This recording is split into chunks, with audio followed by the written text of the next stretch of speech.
Jobs number this week was nearly double the estimate. Bonds barely moved. Yes, the jobs number was nearly double the estimate, and bonds barely moved. That math used to be impossible. The rules of the most watched report in the economy just changed, and almost nobody is talking about it on air. I am Ron Siegel, certified liability advisor, helping families build wealth through strategic debt management. This is your weekend update for the week ending May 8th, 2026. The headline number and why it no longer lands the way it used to.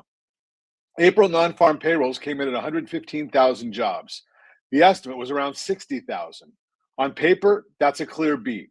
Here is what bond traders and economists noticed first. The labor force has been shrinking since November. The birth-death model, which is part of the report that estimates jobs from new businesses, added roughly 391,000 jobs to that print. That model has been flagged as unreliable in recent months. The non-seasonally adjusted number was 926,000. After the seasonal adjustment, it lands at 115,000. The 2 months before that were also revised. February was revised down by 92,000 to a loss of 156,000. March was revised up by 7,000. Net for the 2 months, down 57,000. For decades, payrolls were the headline. The unemployment rate was the afterthought. That was flipped. The labor force is contracting fast enough that it now takes a much smaller payroll number to hold unemployment flat. That's why 115,000 print landed on top of a 60,000 estimate, and the bond market shrugged. Strategy beats rate always, because the headline number is no longer the story your clients are actually living in. The household survey tells a different story. The household survey is where the unemployment rate is built. On a rounded basis, the rate held at 4.3%. That's the number media will repeat all weekend. Look one decimal deeper. Unemployment rate moved from 4.256 to 4.337%. The household survey lost 226,000 jobs. The labor force shrank by another 92,000. Year to date, the household survey shows 1.4 million jobs lost, and the labor force shrunk by 1.5 million people. The unemployment rate is flat only because workers are leaving the labor force faster than they are losing jobs. A few more numbers worth flagging for the people you advise.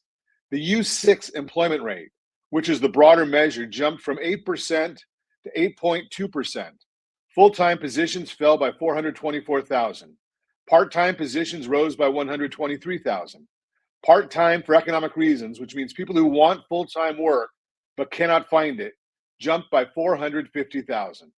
The participation rate ticked down to 61.8%. That's a soft labor picture sitting under a calm-looking headline. Earnings and where the jobs came from.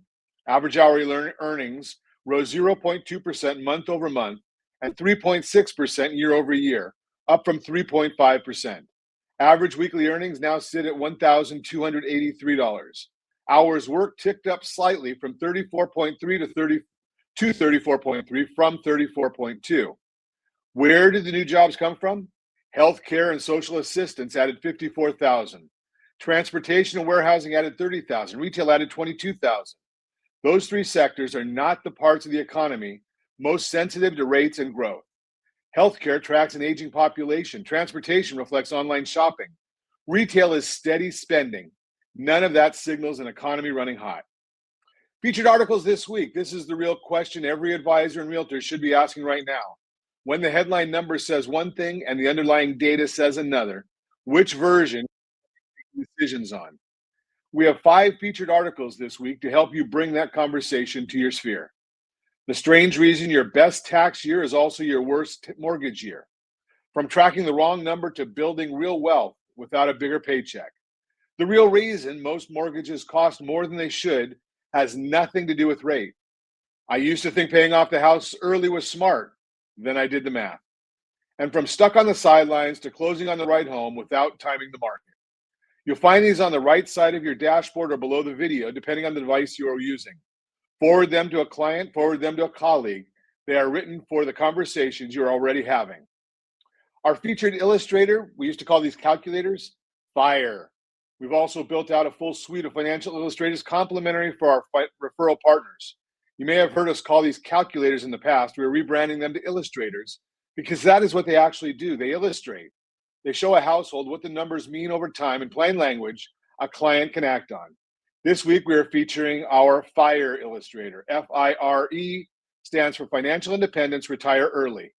The FIRE illustrator helps a household see the path from where they are today to financial independence, with the home in the center of the plan, not off to the side. If you'd like to access our financial calculators, just ask. Mortgage rates, this week's rate picture.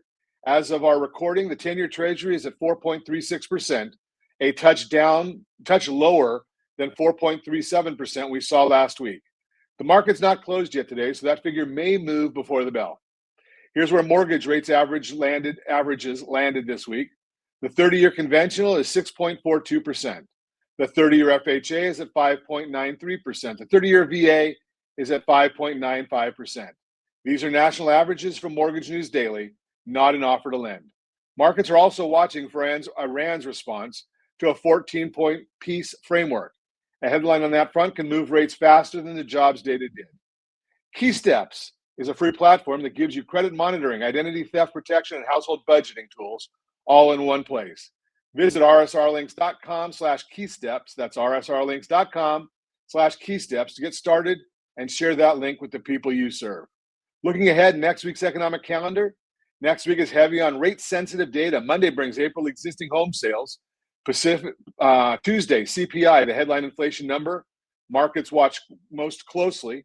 Wednesday is PPI. Thursday brings retail sales and weekly jobless claims. Any one of those reports can move the 10-year and the mortgage rate. It drags along with it. That's your weekend update. We appreciate you listening, and we'll see you again next week.